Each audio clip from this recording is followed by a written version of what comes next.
Привет, друзья и гости международного канала Алга Петербург. Я, Саша Карельский, рад сообщить, что сегодня вас ждет продолжение темы казахских народных музыкальных инструментов. Напомню, что помочь нам разобраться в этой теме помогает уникальный музей Ихласа, который находится в Алматы. В первом выпуске мы познакомились с музеем и главным инструментом для каждого казаха. Это домбра. Вы можете посмотреть эту передачу вот по этой подсказке.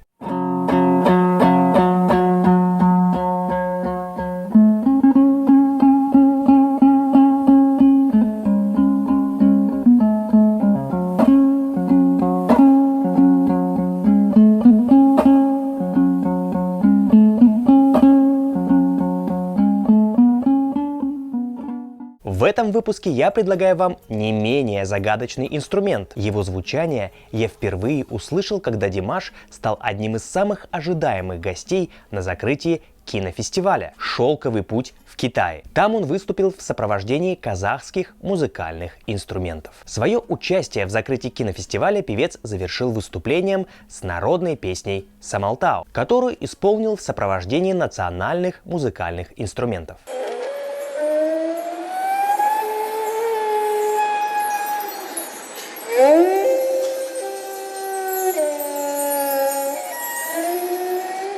Очень сильное впечатление на меня тогда произвело звучание кобыза. Речь сегодня пойдет, пожалуй, о самом интересном, самом магическом казахском народном музыкальном инструменте – кобызе. Алга. Подождите, кажется, чего-то не хватает. Так намного лучше. Кобыз – инструмент удивительной формы и необыкновенно выразительный по богатству тембра.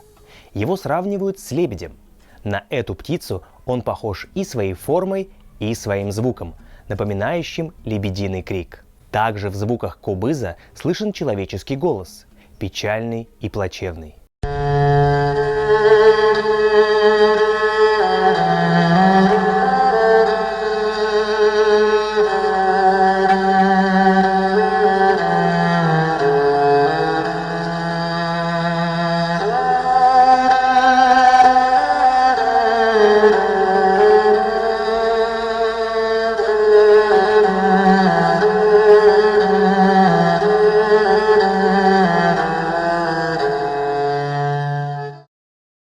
Следующий инструмент у нас инструмент кобыз. Кобыз считается самым древним двухструнным смычковым инструментом у казахского народа.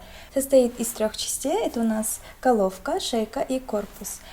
И материал из цельного дерева делают, струны из конских волос. В одной струне 50-60 конских волос имеется. Смычок тоже делают из конских волос. В то же время его изогнутая форма сохранила связь с охотничьим или военным луком. Трение двух луков волосяными тетивами друг от друга было, по мнению болгарского ученого, прообразом игры на смычковых инструментах. При этом лук был моделью как смычка, так и корпуса инструмента. Издревле кобыз изготавливался из цельного куска дерева. По старинным верованиям многих народов только в цельном куске сохраняется живая поющая душа дерева. Для производства инструмента обычно использовали древесину можжевельника, клена, сосны или березы. На нижнюю часть натягивают кожаную мембрану.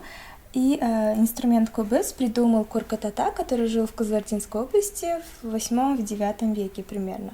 И по легенде говорят, что Куркат искал бессмертие, и в один день ему приснился сон, где он видел именно этот инструмент кобыз. Потом он сам сотворил этот инструмент и начал играть. Но ему говорили, что каждый человек в конце концов умрет, и он тоже. Еще ему говорили, что он умрет от укуса змеи. Вот так он играл днем и ночью на кобызе. Когда он играл, все слушали, то есть и животные, и птицы, и ветер. Но в один день он как-то уснул, и его укусила змея.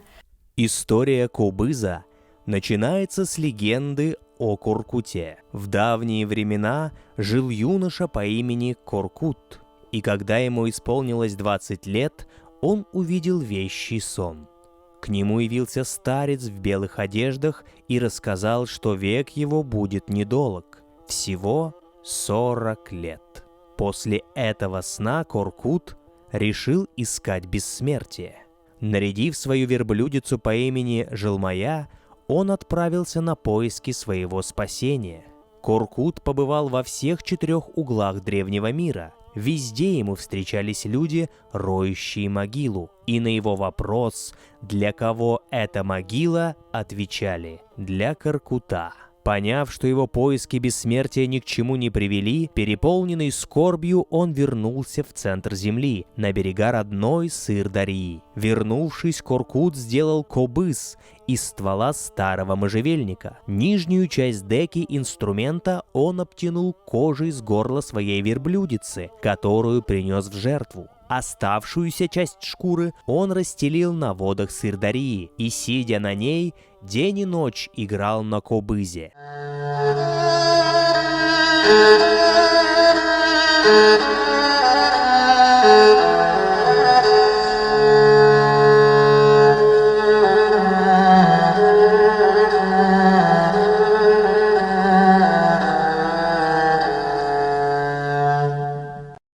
Игра Коркута привлекла всех живых существ. Слетались птицы, прибегали звери, пытались к нему пройти через пески и люди. Все, в ком теплилась жизнь, сидели на берегу и слушали кобыз.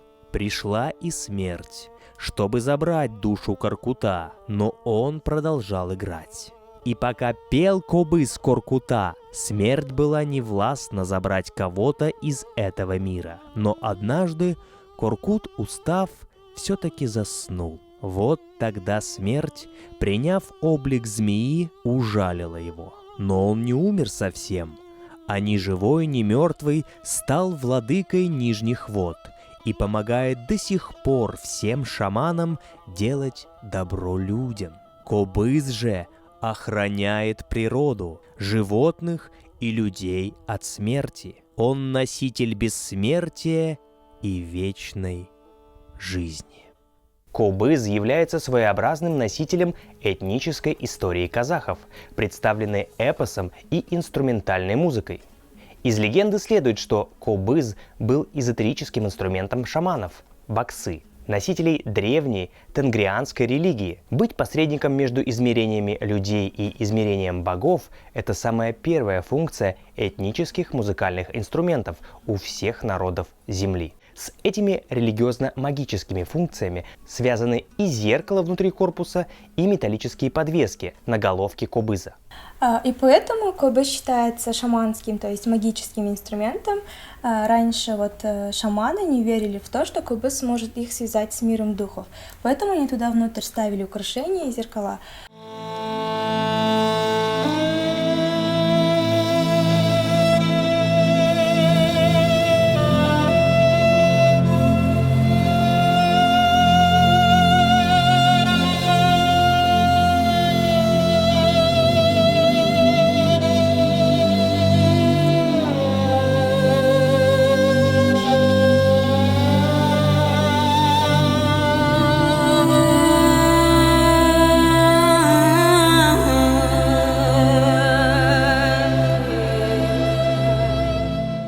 В народе он считается священным.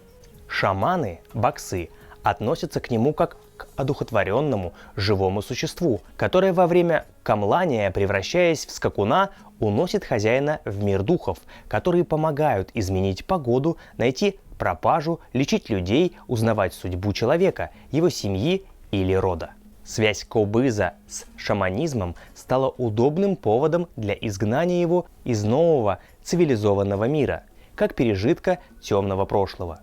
И как следствие, в начале 20 века для этого инструмента перестали сочинять новые кюи, так как стали перерываться семейные традиции, игры на кобызе и передача навыков от отца к сыну. Вообще кобыз делится на 2 вида, это традиционные виды. Это у нас кылкобыз и наркобыз. Кылкобыз по форме меньше и звук оттуда выходит мягче. Последним носителем кобызовой школы был Ихлас Дукенов, родившийся еще в середине 19 века. Впоследствии было много попыток воссоздать потерянную культуру, но лишь избранным удалось вернуть забытое.